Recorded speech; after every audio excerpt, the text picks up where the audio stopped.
Hello, hello, hello, hello. Welcome to Tabernacle. My name is Sossi, and today we are back. We have another episode, and I have my guest. As I promised, I have my guest. My guest is an author, a speaker. She's a wife. She's a mother. She's a prayer warrior. She is many, many, many things. I'm so honored and happy to have her here with me to talk about singleness in the church and all the related topics. Welcome, welcome, welcome to Tabernacle, Miss Gloria. How are you doing? Wow, thank you so much, Sossi. I'm so privileged to be here. I'm doing great. Are you? I am okay. You are welcome, and I'm honored to have you here. Thank you. I hope Thank we're you. gonna have a wonderful time. Yes, of And course. I can't wait to start this conversation. Thank you so So much. I just want you to tell us a little bit about yourself, like where you come from, what do you do, just a brief introduction about yourself. Thank you so much. My name, as you said, is Gloria from Nigeria, living in China for long. Yeah. I'm a mother, wife, author, minister, preacher of the word, a coach, youth coach, and relationship coach as well. Wow. Thank you. That's wonderful. You're very strong, and I have known you for a while now. You always teach us a lot. We look up to you. We learn a lot from you. You're very, very strong. And I just want to know how is your personal journey with singleness in the church? Last week I had a podcast and I was talking about singleness, but just my perspective. And everyone has been single once. And now you're married, you're a wife, and you're a mother. How was being a single in the church? How was your experience? Just tell us a little bit. Thank you so much. You know, when we talk about singleness, there's something we must understand. People think that to be single is a curse. Oh, I am cursed. And a result of that, they behave like someone who has issue with others. Yeah. So in my journey of life and mingle with singles, coaching singles, I realized two things. Yeah. There are two different types of singles in the church. Okay. One, the one that is happy single. Wow. And those happy singles, they make their life better. Yes. And bitter singles, Wow. which means because they are waiting, every time they murmur, they complain, they think like the world is against them. So what I want to encourage singles is, be that happy single. Yes. Because if you just feel like, oh, the world is against me, it will affect you in your relationship, even with others. That's true. So it's very important that even in your time of waiting, what you do in your time of waiting is more important than the waiting. That's true. So you have to be happy so that when God sees that you are happy, He will bring a happy man for you so that you will not contaminate the man because you are bitter. Yes, Yeah. that's true. Singleness is not a curse. It's not a curse. Gift. It's a gift. It's a gift. Yes, it's not a curse. We should be proud that you are single. You know, when I was single, I don't hide that I'm single. Yes, I don't hide because it's a season. Yes. Yeah, it's a season. Sometimes I feel like, oh, how I wish that a time like this will come again so that I can mingle with young singles, because as a mother sometimes it's so difficult. You want to go somewhere, but because babies are here, husband are here, you can't do anything. So if you are single, carry yourself with pride. Don't feel like it's a curse or the world is against me. I'm nothing. I don't want anything. No. Single is a blessing. That's true. Yeah. That's true. Very true. Okay, you just said there are happy singles and then there are bitter singles, and singleness is a gift, not a curse. How can we view our singleness as a happy time, as a season, and use it with active growth and preparation for what God has for us? How can we practically be productive while waiting and use this time in a good way and staying happy? Wow, thank you. That's very important. You know, I have counseled many people, and I realize that most of them sometimes they feel like, oh, I'm not gonna enroll in school until I get married. I'm not gonna learn some skills until I get married. I'm not like they attached who they are or who they will become under marriage. Yeah. But may I tell you that you can't give what you don't have. Yeah, that's If you don't prepare yourself now you are single, when you marry, you will not be ready. Yes, that's So now you are single, you have to prepare yourself. Get engaged with something that uplifts you. Enroll in school. Yes. Read your books, read Bibles, attend webinars, conferences, improve your skill. Yeah. Because if you are lazy single, I promise you when you marry, you'll be a lazy wife, you'll be a lazy husband. So you have to use your single time to prepare yourself. Yes. See it as a preparation, not a time to waste, to watch things, all those things. It won't help you because the truth is this, if you don't have it, you won't give it to your family. It's true. It's very true. Because you cannot go in there and then magically No. be ready. You That's have why to some prepare. people, I have seen so many people, they feel depressed in their marriage because they don't know what they should be doing there. that's true. But if you see someone who is prepared Yes. and enter into marriage, Yes. may I tell you that you will see it by the way the person acts. Yes. Yeah, so you have to be prepared. Yes, I believe that too, because some people, they have something to work internally. Even internally, they have trauma, they have some kind of addiction. There are many things, and they still want to get married. They don't want to look inside. They don't want to work. They go in the marriage. Of course, that thing will come out even bigger in there. Yes. And then they find out they cannot be in that marriage and so on. So I think what you said is very, very important.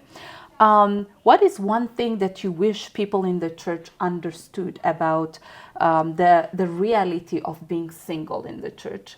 Because sometimes in the church people will think, oh, she's not this or she's not that. She cannot find a person because she's like this. Because I believe God has the right time for individuals. It's not everybody get married at 21 or 25 or 30.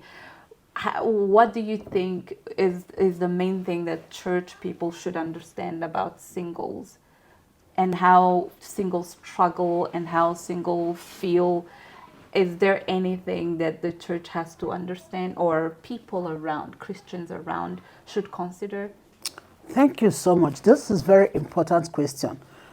Not only for the church. In life, we must know that age mate doesn't mean grace mate.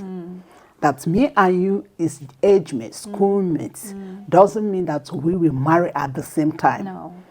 The same thing happens when we bring it into single. Yeah. You see that some people feel like, oh, because we went to the same school, the same university, oh, as a result, we must marry at the same time, which is wrong. So as a young lady, you have to know that our life is like a popcorn. Have you eaten popcorn before? Yeah, You know what we is love popcorn, right? popcorn, Good. For me, I love popcorn. I have popcorn machine in my house Wow. because I don't love to eat sugary popcorn. So I just do normal popcorn. But there's one thing that I have realized about popcorn. When I get a cup of popcorn, a cup of corn, and put inside the popcorn machine, I on it. They hit at the same time, but they don't pump at the Okay. same time. Yeah, that's true. It's the same heat. Yes. But the one thing is this, all of them will eventually pump. Yes, it's true. It's very So true. when it comes to marriage, we may be heat trained at the same time, Yes. but we will not get married at the same time. That's true. But I promise you, if you don't help God, you will get married. Yes, So that's don't be angry or feel like, oh, I am not among what is happening because you are not among the person that pumped at the first time. Yes. When you put popcorn, because I have observed it, you see 1, 2, 3 may be quickly to pop. Yes, But true. after everything, all the corn popped. Yes. So as a single, when others are getting married, don't get angry. Celebrate them. Yes. Tap into their blessing. Yes, that's right. Because the truth is, yours is coming. And also don't help God.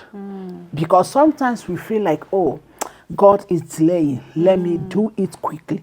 And the moment you want to help God, Yeah. you will regret it. Because it's either you marry someone who Wrong you don't person. like, Yes. or you end up being in a toxic marriage. It's true. So don't help God. Be happy. Celebrate others. Tap into their blessing because one day you're going to pop. Yes, That's true. Thank you so much. God bless you. According to 1 Corinthians 7, Paul says singleness offers unique advantage for you to have a devotion, a unique devotion to God that you might not get while you're married. As a mother and as a wife, you might not have enough the same energy or the same devotion for God. How did you experience that?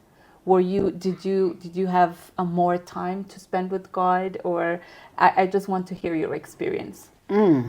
Paul is right. Why am I saying Paul is right? I remember when I was single, I can do dry fasting from 7 days. No water, no anything. I'll lock myself inside 7 door. days Yes. with no water, no water, food. no Oh my food. God, I'm impressed. Not seeing the sky, praying, interceding. Inspired. But with Jesus. children around, it's impossible for me to do such. Yeah. Because even when I want to fast, like that kind of dry fasting for 7 days, as a mother, you need to cook. Hey. And even if you don't want to cook, the stress from motherhood, wife, will make you to be tired. Yes. So it's true, when you are single, it seems like you are so concentrated with the things of God. Yes. When I was single, I always I have done fasting countless years, like 365 days. Yeah, wow. From January 1st to December 31st. 6 to 6. Wow. Many times. Yeah. Do you understand? But now it's maybe impossible. Although I still do, but it's not like before. like when I was single. Yeah. So it's true. The moment you get married, you have divided attention. Yes. You have. I remember during my single time, I used it to deepen my faith in Christ, to be strong. Like every night I pray, I seek the face of God. But sometimes even now when you want to pray, maybe the moment I shout or scream, the baby will wake up and you have to attend the baby. So what Paul says is true. When you are single, make use of it. Because the truth is this. The seed you sow when you are single is the seed that you will keep sowing when you marry. And it is what you will harvest when you marry. So if you are now single and you are lazy to pray, lazy to do important things, when you marry, you will still be lazy to do those things. So what Paul says is very true. It's very true. I even now, like if you want to have like 10 minutes for yourself, your kids are gonna come, mommy this, mommy that, and like studying the word for an hour or something, or researching or praying for 30 minutes without kids calling you is impossible. Yes. It's really a good word. Your attention is really divided. When you are a wife, your husband needs you to do something, your kids need you to do something. It's a thing. I want to ask you, what is some well-meaning but hurtful things that people say to single people? Thank you for that question. No, really, I have journeyed with so many singles. It pains me a lot when I see how the society treats the singles. Countless times I have heard people saying, oh, when you marry, we have the conversation. So now we cannot have the conversation. Yes, because you are not qualified. Do you understand? You know that kind of thing. You want to share something, somebody say, have you married? When you marry, we have the conversation. That's so not or see me fair. after marriage. Like you feel like, does it mean that the person doesn't? There's one thing I used to tell people, that someone is single does not mean that he doesn't have the knowledge. Somebody may be single but highly equipped.